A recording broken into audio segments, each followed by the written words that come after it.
Welcome to box box. You வாட்சிங் Adrino Monkeys. monkeys. Monaco review எல்லாம் கேட்டுட்டு இருக்காங்க. அது ஏன் வந்து ரிவ்யூ கேட்குறாங்கன்னு எனக்கு புரியல. One of the boring race. Netflix episode இது. அவ்வளோதான். அடுத்த டிரைவ் டு சர்வேல எ பாய் ஃப்ரம் ஹோம்னு வரப்போகுது. ஹைலைட்னா பெரஸோட கிராஷ். பெரஸோட கிராஷ் இல்லடா, லெக்லர்க்கோட வின்னு. அவன் வந்து ஹோம் ரேஸ்ல வந்து பிரேக் பண்ணி ஜெயிச்சிட்டாருங்கிறது ஒன்று. அது ஏன் அப்படின்னா, தலைவர் வந்து அவங்க அப்பா வந்து பெட் ரிட்டனா இருக்கும்போது ப்ராமிஸ் இல்லை சொல்லிட்டாப்ல.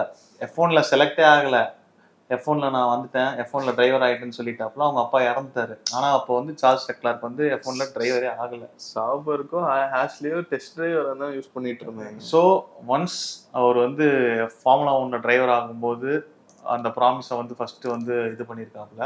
அதுக்கு அடுத்து வந்து இந்த மொனாக்கோ ஜிபியில் வின் பண்ணோடனே ஒரு ஃபோட்டோ பார்த்தேன், குட்டி Charles Leclerc.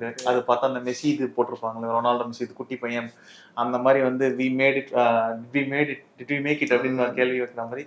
S, we made it. அதுவும் இல்லாமல் எவ்வளோ வருஷம் கழிச்சு அந்த ஊரில் ஒரு ஹோம் வின்னர் வந்திருக்காங்க போல. அதுக்கு முன்னாடி ஒரு ரேசர் இருந்திருக்காரு, ஒரு பேர் தெரிஞ்சு 90+ இயர்ஸ் நினைக்கிறேன். 91 இயர்ஸ் கழிச்சு ஒரு வின்னர் வந்திருக்கு. அதுக்கு முன்னாடி மொனாக்கோல ஒரு ரேசர் இருந்திருக்கு.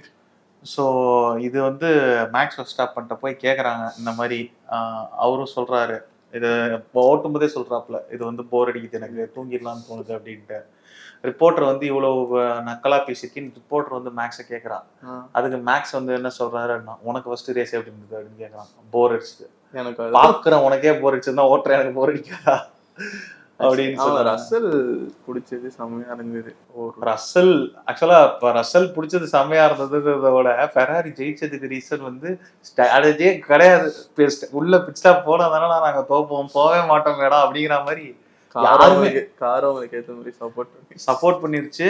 இல்ல என்னன்னாக்கா, சார்ல்ஸ் லெக்லர்க் வந்து கேட்குறாரு பிக் பண்ணலாமா அப்படின்ட்டு. இரு மெக்லாரன் யோசிக்கிறாங்க பார்ப்போம். அவங்க மெக்லாரன் கேட்குறாங்க பிக் பண்ணலாமா, இரு சார்ல்ஸ் என்ன பண்றாங்க.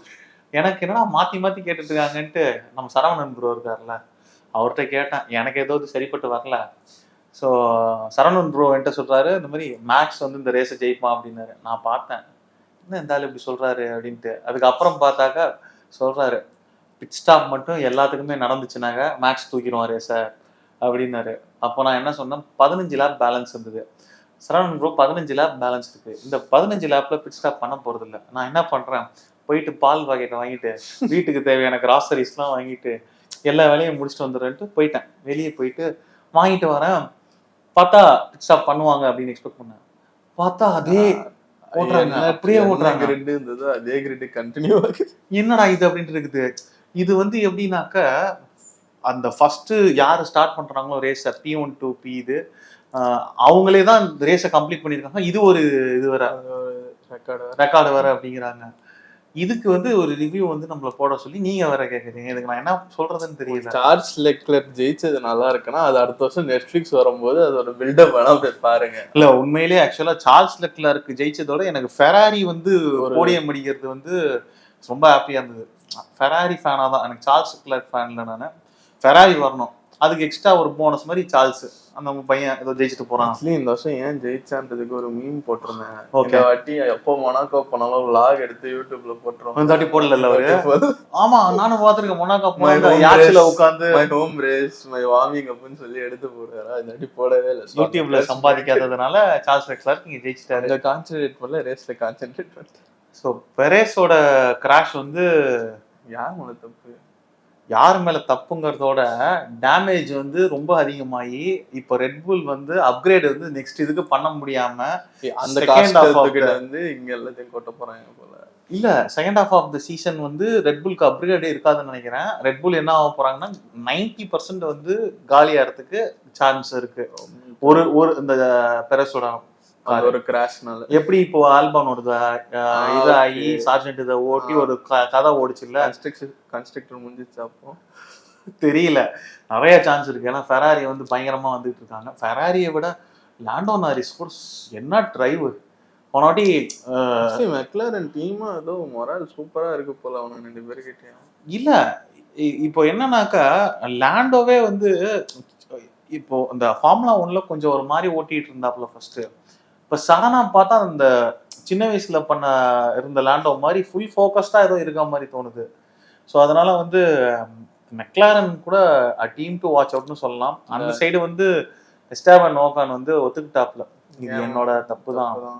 ஸோ நீ ஒத்துக்கிட்ட டீம் விட்டு அனுப்ப போறான்ற மாதிரி பேசிட்டு இருக்காங்க. ஏன்னா அதனால டீம் ஒத்துக்கிட்டானா? பிரின்சிபல் வந்து சொல்லிட்டார்ல, severe action will be on ஓகான்ற மாதிரி.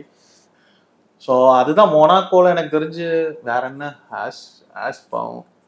இன்னொன்று ஒன்று என்னன்னாக்கா, எனக்கு என்னமோ வில்லியம்ஸ் வந்து இந்த மெர்சிடிஸ்ல இருந்தார்ல, அவர் வந்ததுக்கு அப்புறமேட்டு அந்த டீம் கொஞ்சம் ப்ராமிசிங்கா ஆல்பா 9ல ஃபைன் 9 அது வந்துட்டான். பட் ஸ்டில் வந்து அந்த டீம் பிரின்சிபல் பேர் என்ன வந்துச்சு எனக்கு, ஜேம்ஸ் பவல்ஸ். ஸோ அவர் வந்ததுலேருந்து வந்து நிறையா சேஞ்சஸ் நடக்குது. இப்போ ஒரு ப்ராக்ரஸும் கொஞ்சம் கொஞ்சமா தெரியுதுன்னு நினைக்கிறேன். நடுவில் சயின்ஸ் வேற ரூமர் கிளப்பி விட்டாங்க வில்லியம்ஸ் போறாருன்னு. இல்லை பட் ஆனால் நேத்திக்கு சயின்ஸ் வந்து ஆடியோட டாக்ஸை வந்து இது பண்ணலை, மறுக்கலை. அதனால வந்து அவர் எங்கே போறாருன்னு இது வரைக்கும் கிளியராக தெரியலை. எனக்கு தெரிஞ்சு வேற என்ன சொல்லலாம், ஹாமில்டனு ஆண்ட்ராய்டு டீம் இருக்குல்ல, ஆமா புது டீம், அவங்களுக்கு வந்து ரெட் புல் ஒரு ஐடியா கொடுத்துருக்காங்க. கிறிஸ்டியானோ வந்து அந்த பிரஸ் கான்ஃபரன்ஸை கேட்டப்போ சொல்லியிருக்காரு, ஆண்ட்ராய்டு எவ்வளோ அதை பத்தி நீங்க என்ன நினைக்கிறீங்கன்னு கேட்டப்போ அவர் என்ன சொன்னாருன்னா, அவங்க வந்து ஆடி மாதிரி இன்னொரு டீமை வாங்கிட்டு வந்துடலாம் அப்படின்னு. ஏதோ நாங்க ஆல்பர்ட் அடி போடுற மாதிரி வித்துடலான்னு பாக்குறாங்களா, தள்ளிடலாம். ஓகே, ஆல்பர்ட் எப்படி இது பண்ணாங்களோ அது மாதிரி ஒரு ஐடியா வருது. மொனாக்கோ வந்து ஒரு mini loss Vegas. First Monaco தான் வந்து அந்த செலிபிரிட்டி ரேஸ் மாதிரி இருந்தது. இந்த வாட்டியும் ஓரளவுக்கு யுனைடெட் ஃபுல்லா அங்கதான் இருந்தாங்க. ஆண்டனி, கிலியன் எம்பாப்பே தான் ஃபிளாக் இது பண்ணதுன்னு நினைக்கிறேன்ல. ஆண்டனி, இவர் டாலோ யுனைடெட்ல இருந்து, லிவர்பூல்ல இருந்து வாண்டைக்கு, ஆர்னால்டு. ஸோ எஃப்ஏ கப் முடிச்சுட்டு எல்லாம் ஏதோ வந்தாங்க போல. அது ஒரு மாதிரி இன்ட்ரெஸ்டிங்கா நிறைய செலிபிரிட்டிஸ் அங்க வந்து ஆக்சுவலா இன்னொன்னு ரேஸ் சம்மந்தப்பட்டதுல கிரிட் வாக் நடக்கும். யூஸ்வலா ஒவ்வொரு ரேஸ் கிரிட் வாக்னா என்னன்னு சொல்லிடுறேன், ஒவ்வொரு ரேஸ் ஸ்டார்ட் பண்றதுக்கு முன்னாடி ஒரு பஸ்லயோ அந்த ஊர்ல ட்ரெடிஷ்னலா என்ன இது இருக்கோ அதை வச்சு ஃபுல் கிரிட்டை இது பண்ணுவாங்க. அதுக்கப்புறமேட்டு மெயினா கார் லைன் அப் ஆகி இருக்கும்போது செலிபிரிட்டிஸ், நம்ம இல்ல, செலிபிரிட்டிஸ் வந்து கிரிட்லயே பிட்ல நடந்து வருவாங்க, பிட் லைன்ல வாக் பண்ணி வருவாங்க, கிரிட்லயும் நடந்து வருவாங்க. ஸோ அப்போ வந்து மார்டின் பிரண்டல்னு ஒருத்தர் இருக்காரு.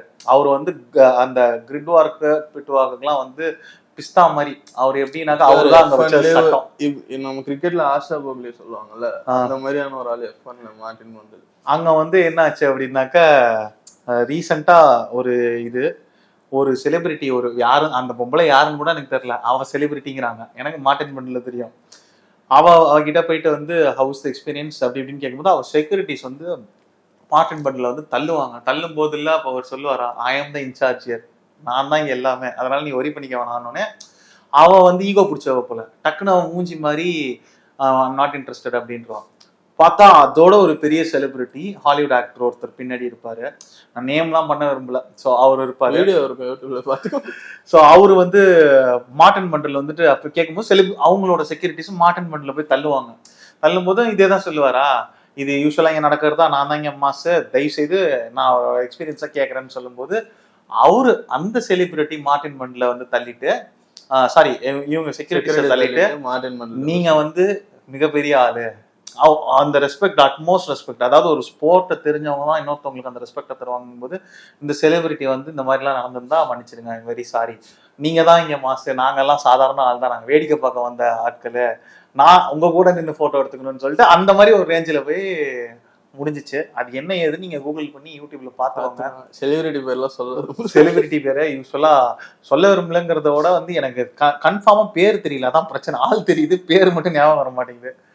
ஸோ எனக்கு வேற என்னடா ஏதாவது மொனாக்கோ ரேஸ்ல வேற எதுவும் இல்லை. மோட்டோஜிபி கேன்சல் ஆனது ஒரு மாதிரி வரிங்க இருக்கு இந்த வருஷம். நிம்மதி, ஃப்ளைட்டு செலவு மிச்சம். போனாடி பைக்ல போயிட்டு வந்தா இந்த வாட்டி ஃப்ளைட் மிச்சம், எல்லாமே டிவியில பார்த்துட்டு போயிடலாம். ஸ்டார்ட் பண்ணும்போது ஆடு போடுறானுங்க, ரேஸ் ஸ்டார்ட் ஆகும்போது ஒரு ஆடு, டெஸ்ட் லேப்ல ஒரு ஆடு, 10வது லேப்புக்கு மேல ஒரு ஆடு வருது. அது இல்ல, லைட்ஸ் அவுட் ஆனாவே விகோன்னு சொல்லும் போதே ஆடு, அந்த யமகா வண்டி வருது, அந்த யமகா ஏராக்ஸோ அதுக்கு வச்சு ஆட் போட்டுட்டு இருக்கானுங்க. தெரியல, நம்மலாம் பாக்குறதுனால இப்ப அது எனக்கு தெரியல, அதை பார்த்தே அந்த வண்டி எனக்கு இப்போ ரொம்ப பிடிச்சி போச்சு. ஏராக்ஸ் அவ்வளவு அழகா இருக்கு. அடுத்த ரேஸ் வந்து கனடா, ஸ்ட்ராலோட ஹோம் ரேஸ்ல அவங்க ஃபேமிலியா அங்க இருப்பாங்க. ஸோ அடுத்த ரேஸ் வுட் பி இன்ட்ரெஸ்டிங்கா இருக்கும். இதுதான் லாஸ்ட் இயர் இன் கனடான்ற மாதிரி ஒரு ரூமர்ஸ் இருக்கு. ஏன்னா யூஎஸ் புஷ் பண்ணதுனால கனடாக்கு ஒரு ஈகோ கிளாஸ் இருக்குன்ற மாதிரி ஒரு பாலிடிக்ஸா போயிட்டு இருக்கு. ஸோ இதான் லான்ஸ்டாலோட லாஸ்ட் ரேஸாவும் இருக்கலாம், இல்லைன்னா இல்ல அதுவும் சொல்ல விட்டேன். அலான்சோ வந்து அந்த அளவுக்கு புஷ் பண்ணி ஸ்ட்ரால் ஏதாவது பண்ணுவான்னு பண்ணாக்க கடைசியில பார்த்தா வேஸ்ட் பண்ணிட்டான் அவன். ஸ்ட்ரால் வந்து தட்ஸ் லிட்டில் பிரின்ஸ். ஸோ இல்லடா அப்படி சொல்லவே முடியாதுடா. அவன் F2ல வந்து இது, F3ல இது, அதனால வந்து காசெல்லாம் தாண்டி டேலண்ட்டும் இருக்கு. காசு இருக்கிறதுனால நம்ம அப்படிதான் சொல்லுவாங்க. எல்லாருமே சொல்றது தான், எல்லாரும் சொல்றது தான். பட் ஸ்டில் அலான்சோ வந்து அவர் பாட்டு 10th இருக்கேன்னு நினச்சிட்டு ஓட்டினேன் அப்படின்னு சொல்லிட்டு இருக்காரு. பாவம், கம்யூனிகேஷன் கூட கொஞ்சம் சொதப்பிருக்காங்க. ஸோ ஓகே, பார்ப்போம். நம்ம அடுத்த ரேஸ் ரிவ்யூவில் வந்து திரும்ப பார்ப்போம்.